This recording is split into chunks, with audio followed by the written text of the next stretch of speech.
My name is Chinedu C.V.Akuta. I want to add my voice to the ongoing controversy or revelations that the American government used USAID to fund terrorism all over the world and then Boko Haram in Nigeria.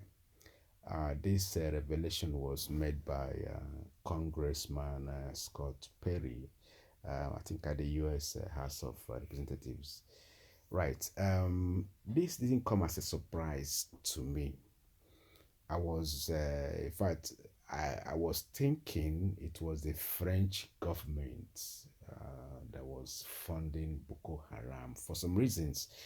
I read somewhere that it was the French government that was funding the Boko Haram. I also read on internet that I think they shot one a French soldier. They shot a French national amongst the, or they killed a French national amongst the Boko Haram people, but I wasn't sure. This was just internet news, so I could not verify the source or the information. It could have been false, or it could have been true. So my mind was skewed towards okay, maybe the French, considering that the fact that our neighbors, the Niger Republic, Chad, and Cameroon were all French speaking. So I was just thinking, well, when the revelation came out that Obama and Biden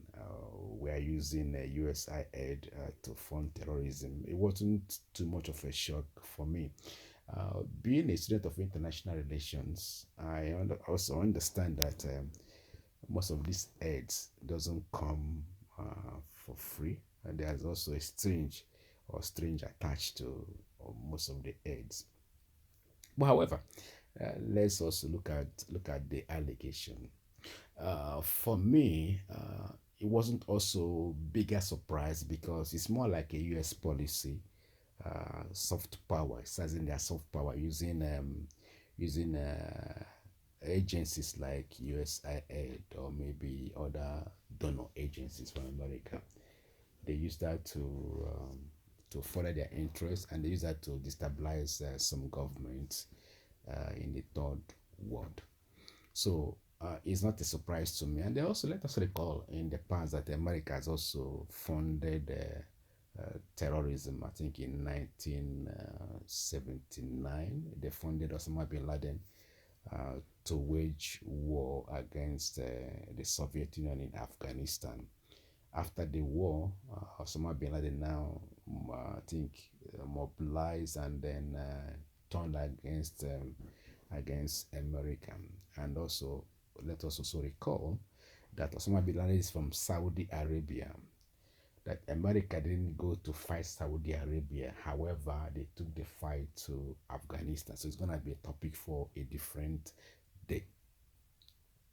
Right. My concern is not only the Americans supporting Boko Haram in Nigeria. There were also some Nigerians that were arrested, I think, charged for terrorism funding. In I think about 19 of them or so. So these are also a problem because it takes local collaborators to make this kind of things work. And also, I mean, we also let me also digress a bit. In furtherance to the allegations against Obama, uh, John Kerry, who was the Secretary of State, uh, came to Nigeria and went straight to Sultan of Sokoto to have meeting with Sultan. President Jonathan was not aware that American's Secretary of State was in the country and then was meeting with Sultan of Sokoto, details of which was not made public.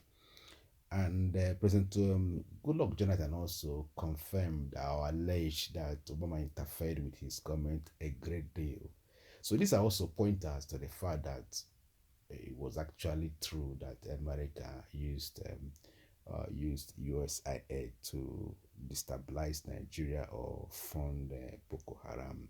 And also, you begin to wonder this Boko Haram insurgency has lasted for more than 10 years, and then it's also keep on going. So you begin to wonder, where are they getting their arms or support from?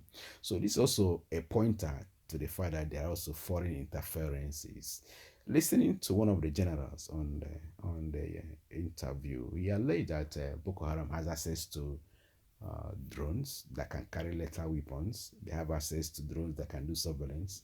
They are affiliated to ISIS. So it's not only America that we should be suspecting now. We should also look at the Middle East donors, Middle East rogue nations, or some Middle East agents or agencies or government like Saudi Arabia cannot be ruled out. Iran cannot be ruled out. Turkey cannot be ruled out. And then there are also other interests, or even Egypt, all these other countries. We wouldn't know what they have in mind. Even Libya.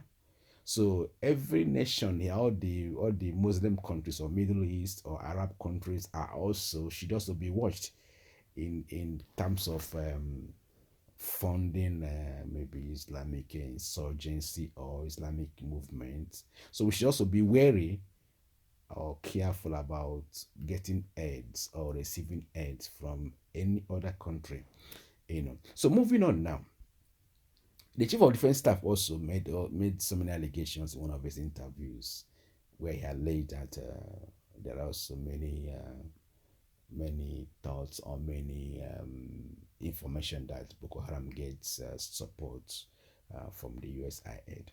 So it's actually a fact. It's actually this allegation by the congressman Scott Perry has been collaborated by the Nigerian generals, chief of defense staff, which is Christopher Musa, and then by President Jonathan himself, going by what he experienced during his tenure, and the fact that some APC leaders left Nigeria and went to hobnob with Obama in the White House, and they took pictures. So these are also pointers to the fact that yes, America was involved in sponsoring Boko Haram. However, I'm also looking at it from the broader camera or spectrum. Not only America this time around, we should also look beyond America, look at other Arab nations or Middle East, or even other Christian countries can also be using Boko Haram to destabilize Nigeria. And the fact that some Nigerian collaborators are also involved should also be a concern for us. Moving on from now, I think America has stopped using USAID to fund that. There's no more funding from them. And then also the EU has also come out to say that they wouldn't be able to fund or fill up the gap left by the USAID. Adungozi Okonjo-Iweala has told African leaders, look, go and look inward. Stop asking for funding. I just wish that these revelations or this cult in funding can make the Nigerian leaders or the African leaders to look inward and source for funding, because no free lunch. Every funding comes with strings attached. So we have to be careful and then know where our problems are coming from. Right. If you have any comment or contributions to make to this episode, kindly drop them on the comment section. I will answer them. I will respond to you. This way, I'm going to end this episode. Bye for now.